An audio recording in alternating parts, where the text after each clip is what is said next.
Ioma was a bright and spirited young woman with dreams far beyond the quiet village where she was born. In a community where everyone knew each other, life moved at a predictable pace, and traditions were deeply rooted. At just 19, Ioma's world was turned upside down when she discovered she was pregnant. The joy she might have felt was quickly crushed by betrayal. Chuka, the young man she had fallen for, vanished the moment she broke the news. He had whispered promises of forever, but when reality came, he chose distance. Worse still, her own parents didn't offer her a shoulder to lean on. "You have shamed us," her father bellowed in disgust.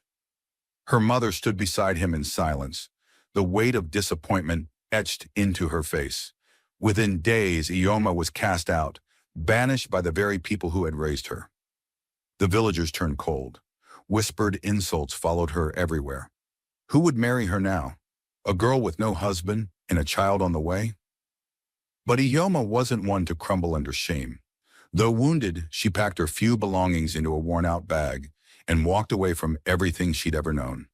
With no clear destination, she headed to a small town miles away, praying for a fresh start. Life in the town was no easier. Heavily pregnant and alone, she knocked on doors, searching for work, but few wanted to hire someone who looked like she'd go into labor at any moment. "We need someone strong," they'd say, with apologetic shrugs. But strength was all Ioma had left. She scrubbed floors, washed clothes, and sold oranges in the dusty market under the hot sun. Every coin earned went into surviving one more day. When her time came, she gave birth alone in a local clinic to a beautiful baby boy. She named him Somtochukwu, meaning "join me to praise God." As she cradled him in her arms, a powerful surge of purpose overtook her. She promised then and there that she would give him a life better than her own. Somtochukwu was all she had. As he grew, Ijeoma shielded him fiercely from the harshness of the world. She never let him feel the absence of the man who had abandoned them. Though suitors occasionally came calling, they disappeared just as quickly when they learned of her child. One man had even told her bluntly, "I don't want to compete with your son." Another said, "A woman with a child? Your heart's already taken." Despite the sting of rejection, Ioma pressed on. Love could wait. Her son could not. Every naira earned went into feeding and clothing Somtochukwu. She began a modest trade in local fabrics, going from stall to stall with her folded goods. It wasn't much, but it was honest, and it kept her and her son afloat. At night, she'd hold him close and whisper, "You will rise far above this, my son." The days blurred into years, but Ioma's resolve only grew stronger. The years passed swiftly, and Somtochukwu grew into a bright and inquisitive young boy. At 10, his curiosity knew no bounds, and he had become the center of Ioma's world. Their small home in the outskirts of the town often echoed with his laughter, and despite their modest means, joy filled every corner. Ijeoma balanced motherhood and business seamlessly. Each morning she would prepare Somtochukwu's school lunch, kiss his forehead, and pray over him before he left. In the afternoons, he'd return home full of energy, excited to share stories about his classmates and lessons. It was during one of those sunny afternoons that the question Ijeoma had long feared finally came. As she stirred a pot of egusi soup in the tiny kitchen, she heard Somtochukwu's footsteps. He walked in quietly and sat at the small wooden table, his brows furrowed with thought. "Mama," he said gently. "Yes, my dear," she answered, still stirring. "Do I have a father?" Ijeoma froze. The spoon in her hand trembled slightly. Her breath caught in her throat.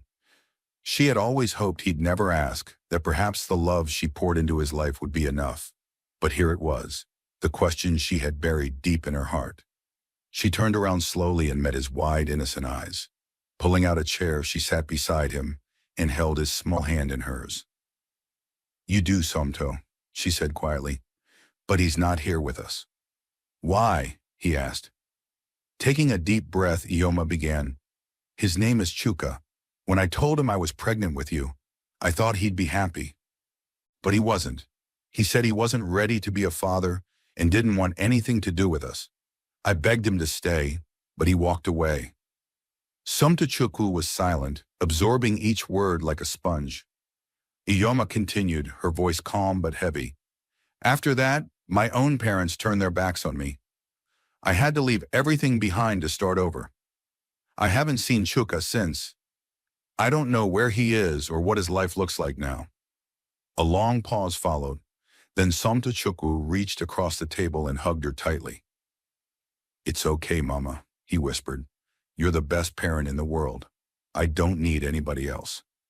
Tears welled in Iyoma's eyes as she held him close. The guilt and sadness she had harbored for years eased a little in that moment. Her son, though young, understood more than most adults. She made another silent vow that no matter what happened, she would be enough. The very next day, Iyoma and Somtochukwu walked to the local market to buy some food items. The market, as always, was a chaotic mix of color, sound, and motion. Traders yelled prices over one another. Children darted between stalls, and the air buzzed with activity. As they strolled past a row of fabric sellers, Iyoma came to an abrupt stop. There, standing just a few feet away, was Chuka. Her breath caught. Though older and slightly worn by time, he was unmistakably the same man, tall, confident, and animated in conversation with another man. Iyoma's pulse quickened. She tightened her grip on Somtochukwu's hand and slowly walked toward him. "Chuka," she called out, her voice barely above the noise. He turned. For a brief moment, his eyes widened in shock as he recognized her. Then his gaze dropped to the boy beside her. "This is Somtochukwu," she said, her voice trembling. "Your son." Chuka's face hardened instantly. He took a small step backward, his eyes darting around. "Iyoma," he said under his breath. "I'm married now. I have a family. Don't do this." "But he deserves to know you," she pleaded. "He's your blood." "This isn't my responsibility anymore," Chuka snapped. "Please, just leave me out of this." Without waiting for a response, he turned and walked away. Iyoma stood still, stunned and heartbroken, watching the man she once loved disappear into the crowd once more, this time for good. That night, as she tucked Somtochukwu into bed, she gently ran her fingers through his hair. "I'm sorry, my son," she whispered. "Your father, he doesn't want to be part of our lives." Somtochukwu looked up at her, his expression calm and steady. "I don't need him, Mama. I have you. I'll never ask about him again. I'll make you proud." Tears streamed silently down Ijeoma's cheeks as she hugged him tightly. That night, under a roof built on sacrifice, two hearts silently promised to stand by each other, no matter the road ahead. Years passed, and with each season, Iyoma's small business began to bloom. Her roadside fabric stall, once modest and nearly invisible, had grown into a respected corner of the local market. She worked from dawn to dusk, sometimes skipping meals just to make ends meet. But her reward came each evening when Somtochukwu returned from school, his eyes sparkling with excitement and gratitude. At 10 years old, Somtochukwu was blossoming into a remarkable young boy, sharp-witted, thoughtful, and endlessly curious. He excelled in school, often returning home with glowing reports and dreams as wide as the sky. Their home, though humble, was filled with love, learning, and laughter. One sunny afternoon, Iyoma was folding her latest delivery of colorful Ankara prints when Somtochukwu burst through the door, his school bag bouncing on his back. "Mama," he called out, "I got the highest score in my class again." Iyoma's heart swelled with pride as she wrapped him in a tight hug. "My brilliant son, you make me so proud." Their evenings were simple but sacred. After dinner, Somtochukwu would sit beside her as she sorted her fabrics, often peppering her with questions about life, school, and the world. He had become her anchor and her joy, the very reason she never once considered giving up. But even as her business grew and her son flourished, Iyoma couldn't escape the reality of being a single mother in a world that often judged her for it. Though men admired her beauty and strength, they recoiled the moment they realized she came with a child. "You're amazing, Iyoma, but I don't think I'm ready to be a father to another man's child," one suitor confessed. Another was more blunt. "You're too tied up with your boy. There'll be no space for me." Each rejection chipped away at Iyoma's spirit, but never her resolve. Love, she decided, was not a luxury she could afford to chase. Her heart had only enough room for one person, her son. Still, loneliness crept in during quiet nights. She longed not just for romance, but for companionship, a friend, a partner, someone to share her burdens with. But it seemed the world had already judged her unworthy of such happiness. So she poured herself into her work.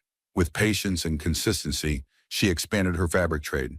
She moved from carrying folded bundles in a sack to owning a sturdy wooden stall at the market, complete with a colorful umbrella and neatly arranged fabrics.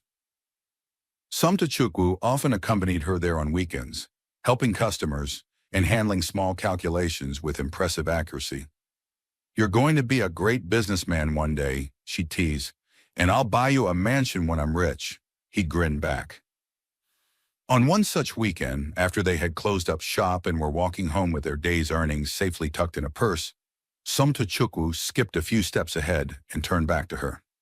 "Mama," he said with a glint in his eye, "why don't you ever go out with any of the uncles that come to the shop?" Iyoma chuckled.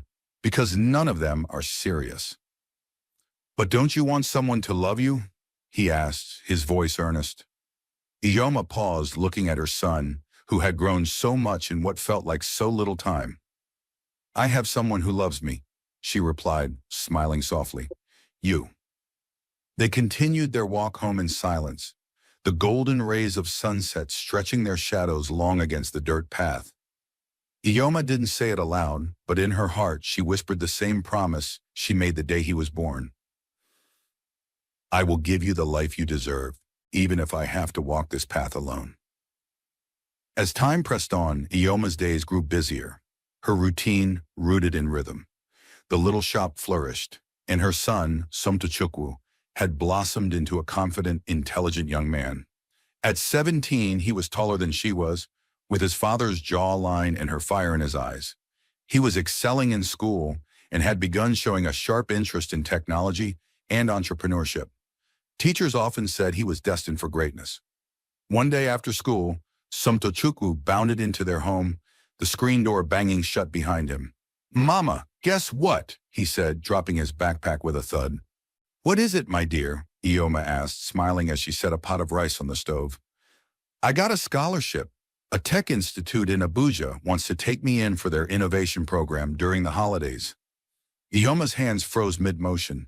Her heart fluttered between pride and fear. Her boy, the baby she once held with trembling hands, was growing wings. "That's amazing, Somto," she said with trembling joy. "You've earned it." He ran to hug her tightly. "It's because of you, Mama. You never gave up on me." Though elated, Iyoma spent the next few weeks hiding her worry. She had never been apart from him for more than a few days. But she knew that holding him back would only clip his wings. So with a brave heart, she sent him off to Abuja. In his absence, her world felt quieter, lonelier. The stall was still there, the fabrics just as vibrant, but the energy of her days had dimmed. She missed his laughter, his endless chatter about coding and inventions, the way he hugged her after every meal. Then, one afternoon, everything changed. It was a busy market day, and Iyoma was negotiating with a customer when she caught sight of a man leaning casually against a nearby stall. Her heart stilled. It was Chuka. He looked different, older, more refined, dressed in a tailored shirt and polished shoes. He was laughing with a trader, unaware of Iyoma's gaze. Time hadn't dulled his handsomeness, but something colder now lined his expression. Torn between disbelief and anger, Iyoma approached him slowly. When she was just a few feet away, she called out his name. "Chuka." He turned, his smile vanishing the moment he saw her. "It's been a long time," Iyoma said, trying to keep her voice steady. "This is not a coincidence, is it?" Chuka glanced around nervously. "What do you want, Iyoma?" "I don't want anything, but you should know, Somtochukwu is doing well. He's grown into a fine young man." Chuka's expression stiffened. "Iyoma, I'm married now. I have a new life, a new family. Please, let the past remain buried." "But he's your son," she pleaded. "He deserves to know his father, even if it's just to see him once." Chuka's voice dropped cold. "This isn't my responsibility anymore. Just don't come near me again." He turned and walked away, his footsteps echoing like betrayal on the concrete. Ioma stood still for several minutes, her eyes brimming with tears. She wasn't shocked, but the pain still cut deep. She walked home in silence, the noise of the market fading into the background. That night, she sat in her son's room, surrounded by the photos and certificates he had earned over the years. She ran her fingers across a picture of the two of them, smiling outside their small home. Her heart ached, not for Chuka, but for the emptiness he had left behind. When Somtachukwu called later that evening, his voice full of excitement about his new experiences in Abuja, Ijoma smiled through the pain. "I'm proud of you, my son," she said softly. "You're everything I ever dreamed of." And after the call, as the quiet returned, she whispered into the night, "You don't need him. You've never needed him. I will always be enough for you." The rainy season had come, draping the town in gray skies and heavy clouds. Ioma, now in her late 30s, carried her worn-out umbrella as she made her way back from the market one evening. Her bag, filled with fresh vegetables and fabric samples, weighed heavily on her shoulder. The streets were unusually quiet, the scent of damp earth hanging in the air. As she turned into a narrower path, 3 young men emerged from an alleyway. Their faces were partially hidden by caps, their body language aggressive. "Auntie, drop the bag," one of them ordered, stepping closer. "I don't have anything of value," Ioma replied, clutching her bag tighter, her voice trembling. "Did we ask what you have?" another growled, grabbing her arm roughly. Before Ioma could scream, a voice rang out. "Let her go!" The men turned to see a petite young woman standing a few feet away. She wore a simple blouse and skirt, but her posture was firm, her eyes unflinching. "This is none of your business," one thug warned. The woman stepped forward and held up her phone. "I'm calling the police. Right now." The men hesitated, then cursed under their breath before retreating into the shadows. Ioma collapsed to her knees, her breathing ragged. The young woman rushed over. "Are you all right, Ma?" she asked gently. Ioma nodded weakly. "Yes, thank you. I don't know what would have happened if you hadn't come." "It's nothing," the woman said, helping her up. "I'm Emily. Do you live nearby?" "I do," Ioma replied, still shaken. "Just a few streets away." "Let me walk you home," Emily offered. As they strolled through the quiet streets, Ioma found herself drawn to Emily's warmth. She asked nothing in return for her help, didn't pry into her life, and treated her with genuine respect. When they reached her front gate, Ioma turned to her savior. "I don't know how to thank you." "You already have, Ma," Emily smiled. "You're safe. That's all that matters." After Emily left, Ioma sat in her parlor, her heart still pounding. Who was this young woman? She seemed different, selfless, kind. That night, Ioma couldn't sleep. Emily's face kept coming back to her. The next morning, she mentioned the incident to her neighbor, Mama Ifunanya, a well-known town gossip who always seemed to know everyone. "Ah, that's Emily," the woman said. "She works as a secretary at some tech company. Quiet girl, very helpful. I've heard good things." Curious, Ioma asked. "Which company?" "The one owned by your son, that big tech firm by the roundabout. Your Somtachukwu is her Oga." Ioma's heart skipped a beat. Emily worked for Somto? Could it be fate? In the days that followed, Ijoma quietly asked around and learned more. Emily had come from a modest background. She supported her mother and younger siblings, often giving out of her little to help neighbors in need. She was respected not just for her competence, but for her humility. "She doesn't even know who I am," Ioma thought one night, "and yet she helped me without hesitation." From that moment on, Ioma's thoughts began to shift. For the first time in years, hope sparked in her chest, not for herself, but for her son. Perhaps not every woman in his life was chasing his wealth. Perhaps there was someone who truly saw him, not his bank account. And maybe, just maybe, that someone was already closer than he realized. Every morning at the office, and Emily arrived before everyone else. With calm efficiency, she set out files, replied to emails, and organized her boss's schedule with precision. As the personal secretary to the CEO of one of the fastest-growing tech companies in Abuja, her job was demanding, but she never complained. To Somtochukwu, Emily was a reliable assistant, the quiet force that kept his day running smoothly. He appreciated her dedication, her punctuality, and her calm way of handling even the most stressful situations. But beyond brief thank yous and polite nods, he hadn't given her much thought. What he didn't know was that Emily had admired him from afar for years. From the first day she walked into the company as a junior intern, she had been drawn to him. Not just because of his looks, but because of the way he treated people. She had watched him speak respectfully to janitors, thank security guards by name, and pay attention when people spoke. That kindness and confidence had etched a permanent place in her heart. But Emily was realistic. She knew her place. He was a young, wealthy CEO surrounded by beautiful, high-profile women. She, on the other hand, was the daughter of a retired school teacher, with barely enough to get by. "He's way out of your league," she often told herself. So she kept her feelings buried, pouring them into the diary she hid in her bedside drawer. Meanwhile, back in her modest home, Ijoma couldn't stop thinking about Emily. The memory of her bravery lingered, her natural grace, her selflessness. These were qualities Ijoma had always hoped her son would find in a partner. One evening, over dinner at Somtochukwu's sprawling home, Ijoma decided to bring up the topic. "There's something I want to tell you," she began gently. "What's that, Mama?" Somtochukwu asked, sipping his juice. "Do you remember the day I was nearly robbed near the market?" "How could I forget?" he said, his expression darkening. "I'm still angry about it." "Well, I didn't tell you the whole story. Someone saved me that day. A young woman. Her name is Emily Oluchi Nwankwo." "Emily?" he repeated, surprised. "My secretary?" Ihoma nodded. "Yes, she didn't know who I was, but she didn't hesitate. She was brave, kind, and respectful. It made me think." Somtochukwu leaned back, clearly taken aback. "Emily is a good person," he admitted. "She works hard, very dependable." "But," Ihoma probed. "She's simple," he said. "I've always thought of her as just my secretary. I usually go for more sophisticated women, Mama.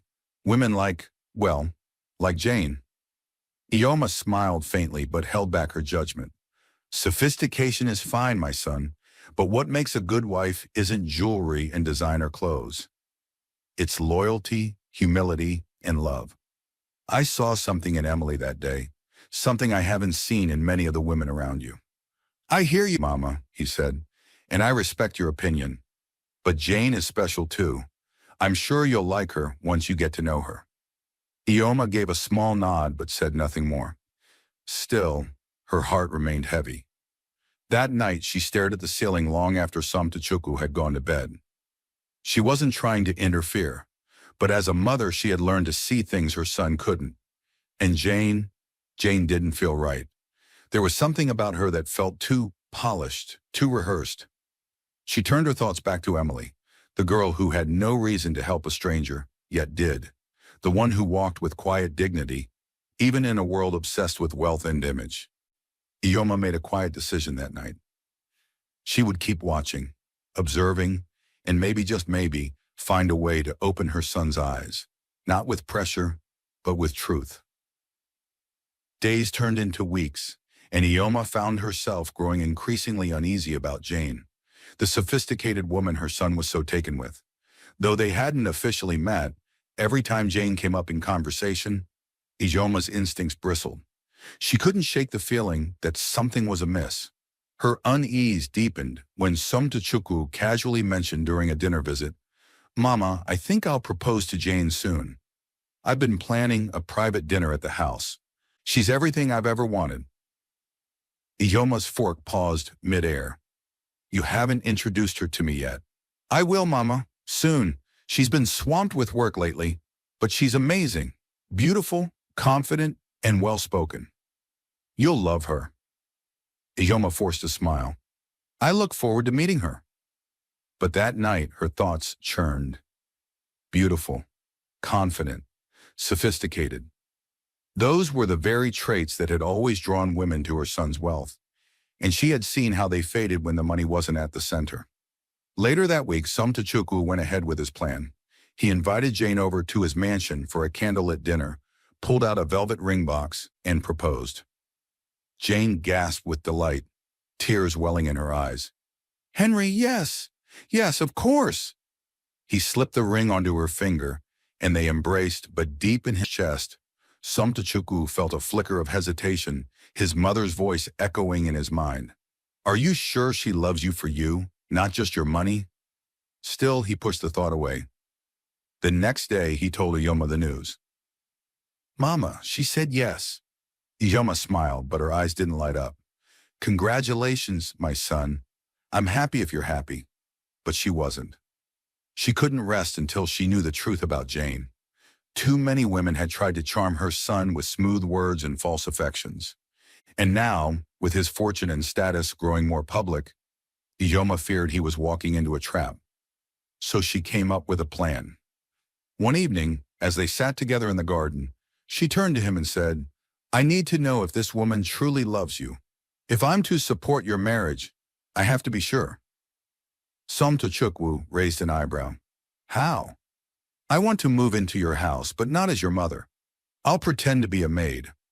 I want to see how Jane treats someone she thinks is beneath her.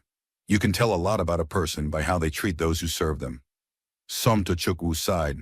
"Mama, this is extreme." "Would you rather I quietly keep my concerns?" she asked. "Let me see her for who she really is. If I'm wrong, I'll bless the union with both hands." After a long pause, he nodded. "All right, but only because I trust you." And so the plan began. The following week, Iyoma moved into her son's mansion dressed in plain clothes and introduced to the staff as Iyabo, a new live-in maid. Only the loyal house staff knew the truth. Her scarf covered her hair, her eyes stayed lowered, and she slipped seamlessly into the role of a humble servant. Jane moved in temporarily too, under the pretext of planning the wedding more efficiently. From the moment she walked through the door, her presence filled the house. Her perfume, her designer clothes, her sharp commands. "This is Iyabo," Somtachukwu told her. "She'll help around the house." Jane barely glanced at Iyoma. "Okay," she said flatly. "Just make sure she knows I like my tea warm. Not hot, not cold, warm." Iyoma said nothing, bowed, and walked away. The test had begun. Over the following days, she observed Jane closely.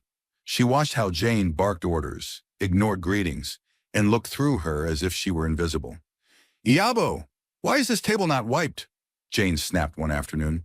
"I'll clean it immediately, madam," Iyoma replied gently. Jane didn't respond. She simply returned to scrolling on her phone. Another time, Iyoma offered her a glass of water with a kind smile.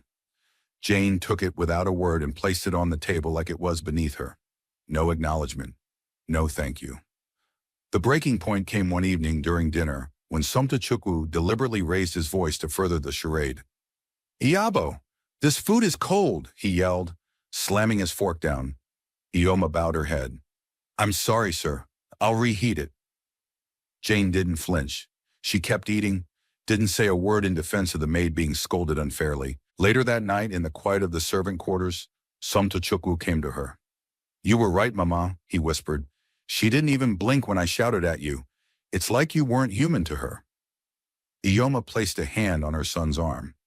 "Marriage isn't built on beauty or sophistication, my dear. It's built on how someone treats others when they have nothing to gain." Somtachukwu nodded slowly, a seed of doubt now firmly planted in his heart. As the days passed, Jane's true nature became impossible to ignore. When Somtachukwu was around, she was sweetness and charm, her voice soft and her laughter effortless. But the moment he stepped out of the room, a different Jane emerged. One that Iyoma, disguised as Iyabo, bore witness to every day. "You old woman," Jane snapped one morning as Iyoma polished the dining table. "Must you move like a snail? At this rate, you'll still be wiping this same spot by tomorrow." Iyoma swallowed the humiliation and said nothing. She reminded herself this was the point of the test, to uncover the truth. The insults grew more brazen. Jane treated her like furniture, ordering her around, criticizing her every move, and occasionally throwing small objects her way when displeased. One day, Jane called her into the kitchen, pointing at a drinking glass on the counter. "You forgot to clean this yesterday. Is it that hard to do your only job?" Before Ioma could respond, Jane picked up the glass and dumped its leftover contents over her hands. "You're so useless," she hissed. "I don't even know why Henry keeps you here. If it were up to me, I'd throw you out." Ioma's hands shook, but she stayed silent. Her heart ached, not just from the disrespect, but from the realization that this was the woman her son intended to marry. She looked up and said quietly, "I could be your mother, you know.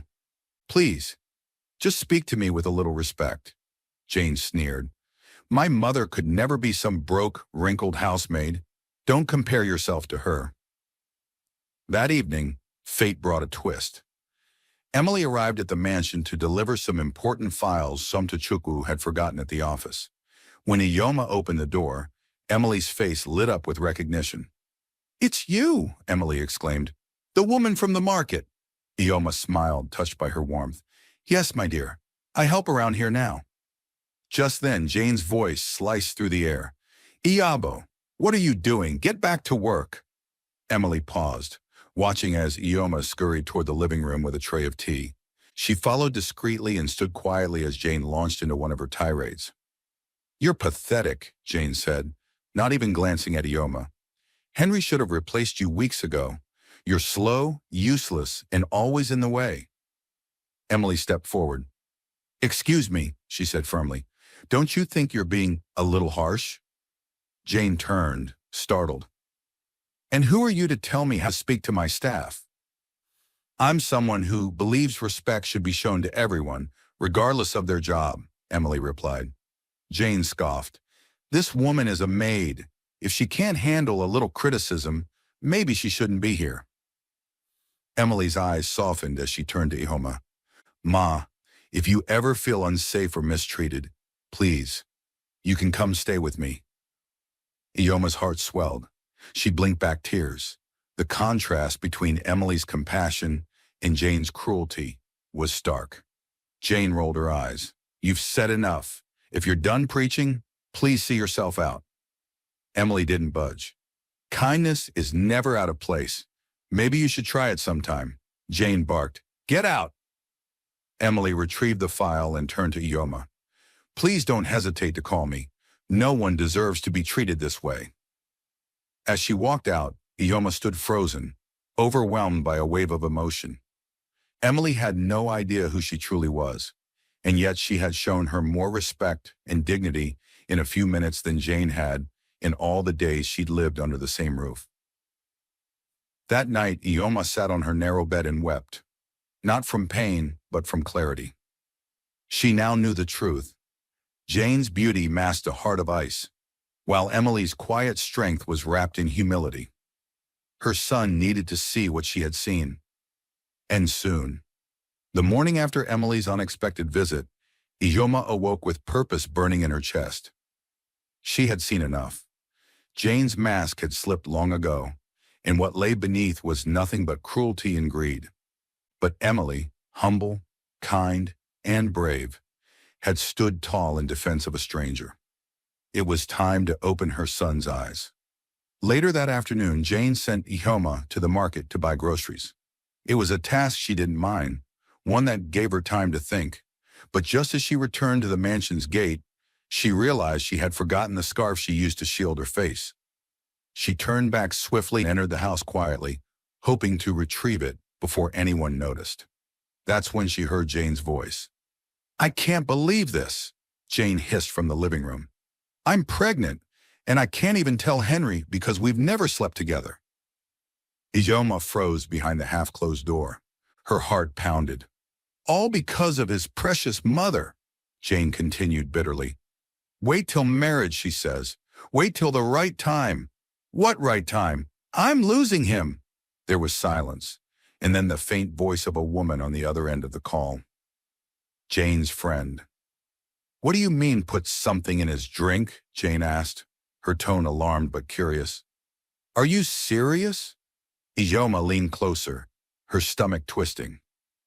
Her friend replied, If you don't act fast, you'll lose everything. Slip something into his drink. Make it happen. If he thinks the baby is his, he'll marry you." Iyoma's breath caught. She pulled out her phone and began recording. "I don't know," Jane muttered. "What if it doesn't work?" "Then get more aggressive," the friend snapped. "You want the lifestyle, don't you? Do whatever it takes." There was a long pause, and then Jane whispered, "Fine. I'll do it tonight. He'll be home late. I'll make sure it happens." Iyoma silently slipped away, her hands trembling. She clutched her phone like a lifeline and returned to her small room. Her thoughts raced. The woman her son was about to marry was planning to drug him. The child she claimed to carry wasn't even his. Hours later, Somtochukwu returned from work. He looked tired, distracted. Jane, as usual, greeted him sweetly and offered to get him something to drink. Iyoma stood hidden in the hallway, watching. Jane entered the kitchen, pulled a small vial from her bag, and stirred the contents into a glass of juice. But just as she stepped into the living room, Iyoma stepped forward. "Wait!" Somtochukwu looked up, surprised. "Iyabo, what is it?" "You can't drink that," Iyoma said firmly, her eyes locked on the glass. Jane's face twisted. "What is wrong with you? Stay out of this." "No," Iyoma replied. "I know what you put in that drink." "What's she talking about?" Somtochukwu asked, and now standing. "She's lying," Jane cried. "She's crazy, Henry. Get rid of her. She's been a nuisance from the start." Iyoma took a deep breath. "I'm not Iyabo. My name is Iyoma. I'm his mother." The room fell into stunned silence. Jane's mouth opened and closed like a fish gasping for air. "What? You're his mother?" "Yes," Iyoma said calmly. "And this whole time I've been watching, testing, and now I have proof." She pulled out her phone and pressed play. "Oh," Jane's voice filled the room, admitting she was pregnant, plotting to drug Henry, and scheming to trap him into marriage. Somtochukwu's face darkened. He stared at Jane, his hands clenched. "Is this true?" he asked coldly. Jane stammered. I was just joking. That's how girls talk. We were messing around." "Joking," he snapped. "You call this a joke?" She stepped toward him, tears welling in her eyes. "Please, Henry, I love you. I just panicked. I didn't want to lose you. I can change." "Love doesn't manipulate," Iyoma cut in. "Love doesn't trap or deceive." Somtochukwu's voice was like ice. "Pack your things. Leave this house. Now." "But now." Within the hour, Jane was escorted out by security, her cries falling on deaf ears. Iyoma stood beside her son as the door slammed shut. He turned to her, overwhelmed. "Mama, I don't even know what to say." "You don't have to say anything," Iyoma replied, placing a hand on his shoulder. "I only did what any mother would do. I want the best for you." "And you saved me," he whispered, his voice thick with emotion. "I would have made the biggest mistake of my life." Iyoma looked at him with a warm smile. "Then let's start again, but this time with open eyes and a wiser heart." The days following Jane's dramatic departure were heavy with reflection. Somtochukwu moved through the mansion with quiet steps, processing the betrayal and the emotional trap he had narrowly escaped. His heart wasn't broken. He hadn't loved Jane deeply enough for that, but his trust had been badly bruised. Iyoma stayed close, offering quiet support. She cooked his favorite meals, listened when he needed to vent, and reminded him that this pain was not the end. It was a redirection. One evening, as they sat together in the garden beneath a canopy of stars, Somtochukwu turned to her. "Mama, how do I know someone truly loves me? Jane said everything right. She made me feel special. But look what she was planning." Iyoma rested her hand gently on his. "Love isn't just about words, Somto. It's not about beauty or charm. True love is shown when there's nothing to gain. Sometimes the person who truly sees you is the one who's been standing quietly by your side all along." A moment of silence passed between them, and then his eyes lit with realization. "Emily," he murmured. Iyoma smiled knowingly. "Yes, I saw it the day she defended me. not knowing who I was, not asking for anything in return. I saw her heart. But what if I'm wrong again, he asked, doubt still lingering. What if she's just better at hiding her intentions? Ioma squeezed his hand. Then test her, but not with harshness. Let her see you without the wealth, without the company. See who stays when the luxury disappears. That night, Somtachukwu made a decision. The next morning, he called a confidential meeting with his most trusted staff. By evening, rumors spread through the company and across social media. The tech empire had collapsed. An official statement was released, blaming poor investments and an economic downturn. Employees were told their positions had been dissolved. The mansion, according to the statement, was being repossessed. Even Somtachukwu's personal savings, it was claimed, had been wiped out. Emily received the email late that night. She stared at the screen, stunned. When she arrived at the office the next day, the front gates were shut.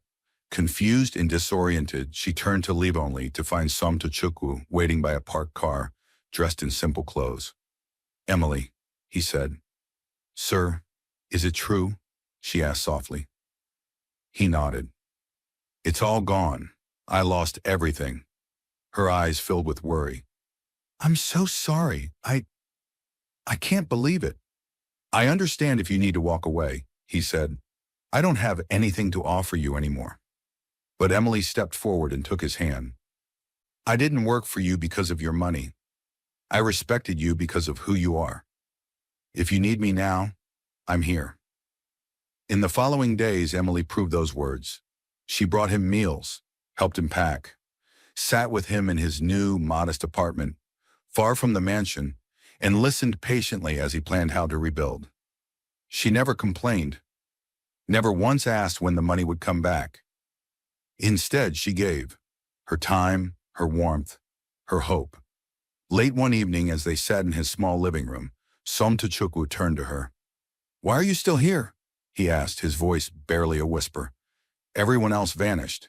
Even James, someone I've called a brother, stopped picking my calls. But you?"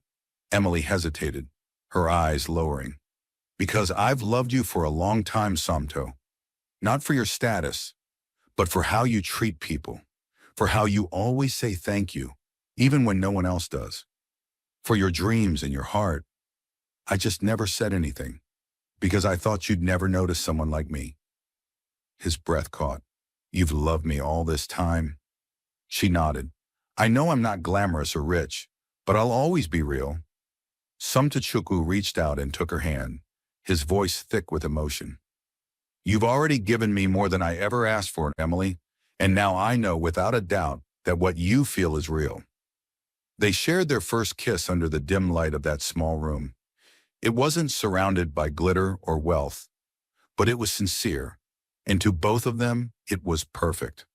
The following morning, sunlight streamed through the curtains of the modest apartment, casting a golden hue on the beginning of something new. Somtachukwu awoke with a renewed sense of peace. Emily was real, her love, her loyalty, her humility. He had tested her unknowingly for years, but now that he had tested her deliberately, her actions had spoken louder than words ever could. But one thing remained. The truth. She still didn't know the collapse had been a ruse. That evening, after sharing a quiet meal together, he sat beside her on the couch and gently took her hand. "Emily," he began, "there's something I need to tell you." Her smile faded as she looked into his eyes. "What is it?" "The bankruptcy. The company collapse. It wasn't real." She blinked. "What do you mean?" He exhaled. "After what happened with Jane, I couldn't trust easily anymore. I needed to know who truly cared. So I created the illusion that I had lost everything. My company, my wealth, my status. But it was all a test." Emily slowly withdrew her hand, hurt flickering across her face. "You lied to me?" "Yes," he admitted quickly, "and I hate that I did. But please believe me, I did it not to hurt you, but to protect myself, to see if I could trust again. And you showed me what real love is. I never imagined someone could love me for nothing more than who I am." Emily stood and turned away, folding her arms. I understand why you did it, but it still hurts. I opened up to you. I gave you my heart. I know, he said, rising to his feet, and I don't deserve your forgiveness. But I'm asking for it anyway. I'll never lie to you again, Emily. You've proven everything I needed to see. A long silence passed. Then slowly she turned to face him. I forgive you, Somto, she whispered, but never test me like that again. Relief flooded his expression. Never. He wrapped her in his arms and she melted into him. It wasn't about riches anymore. It was about healing and truth. That weekend, Somtochukwu led her to a familiar place, his mansion. As they stepped into the vast sitting room, Emily looked around in disbelief. Oh, I thought it was never gone, he said, smiling. Welcome back to my real life. Just then, Ioma entered the room, her smile wide and warm. Emily's mouth dropped open. Ma? Iyabo? Ioma laughed and opened her arms. I am not Iyabo. I am Ijoma, Somtochukwu's mother. Emily gasped. You were testing me too? Yes, Ioma said gently. Forgive me, I had to be sure. Too many have come into his life with masks. But you saved me when you didn't know who I was. You spoke for me when no one else would. You have the heart I prayed my son would find. Tears welled in Emily's eyes. I don't know what to say. Say you'll stay, Ioma replied, taking her hand. You're the kind of woman I always dreamed would be by his side. What are you waiting for? She added, turning to her son with a grin. Somtochukwu smiled, already reaching into his pocket. He knelt. Emily's hands flew to her mouth. Emily, he said, opening a velvet box, you showed me what love really means. In a world full of fake smiles and shallow hearts, you stood true. Will you marry me? Yes, she cried, nodding through her tears. Yes. He slipped the ring onto her finger, and they embraced as Ioma clapped joyfully. At that moment, they weren't just a couple in love. They were a family, chosen, tested, and now finally complete. Months later, the air was filled with the soft melodies of live music and the scent of fresh hibiscus and roses. A gentle breeze rustled the petals strewn along the aisle of a lush garden, where rows of smiling guests sat beneath white canopies, waiting for the bride to appear. Somtochukwu stood at the altar in a sleek embroidered agbada, his heart pounding with anticipation. Beside him stood his best men, while in the front row, Ijeoma sat proudly in regal attire, her eyes shimmering with tears. She looked around at the scene before her, a scene that had once seemed like a distant dream. Her son, born from pain and rejection, had grown into a man of strength, humility, and integrity. And now he was marrying a woman not for her status, not for her appearance, but for the kindness she carried in her soul. The music shifted, and the guests rose. Emily appeared at the end of the aisle in a flowing white gown that sparkled in the afternoon sun. Her smile was radiant, her steps graceful, but her eyes never left Somtochukwu's. In that moment, they saw only each other. As she reached him, he took her hand, and they both turned toward the officiant. Vows were exchanged, words woven with promises not just for the good times, but for the storms too. When they were pronounced husband and wife, a roar of joyful applause erupted. Their kiss sealed not just a marriage, but the end of a journey that began with heartbreak and ended in healing. At the reception, laughter and dancing filled the evening air. Ioma sat back at her table, watching her son spin his bride around the dance floor. She could barely believe this was the same baby she had cradled in a tiny room with nothing but love to offer. Emily later found her seated quietly and came to kneel by her side. Mama, she said with a smile, thank you for everything, for believing in me even before I knew you were watching. Ijeoma took her hands. No, my dear, thank you for loving my son the way I always prayed someone would. You've given me peace. As Somtochukwu joined them and knelt beside his mother, he wrapped an arm around both women. Mama, he said softly, I couldn't have done any of this without you. Your strength built my future. Your love built my foundation. And now you've given me the gift of a woman who completes me. Ioma's eyes welled with tears. My work is done, my son. The rest is now in your hands. That night, as the stars blanketed the sky and the music faded into quiet, Ioma stepped out into the garden alone. She looked up, whispering a prayer of gratitude. She had walked through rejection, abandonment, humiliation, and hardship. She had raised her child in a world that tried to break her spirit, but she had never given up. And in return, life had come full circle, restoring everything she had lost, and more. Her son had found love, and she, peace. Because sometimes the most beautiful endings begin with broken beginnings, and love, when it's real, always finds its way home.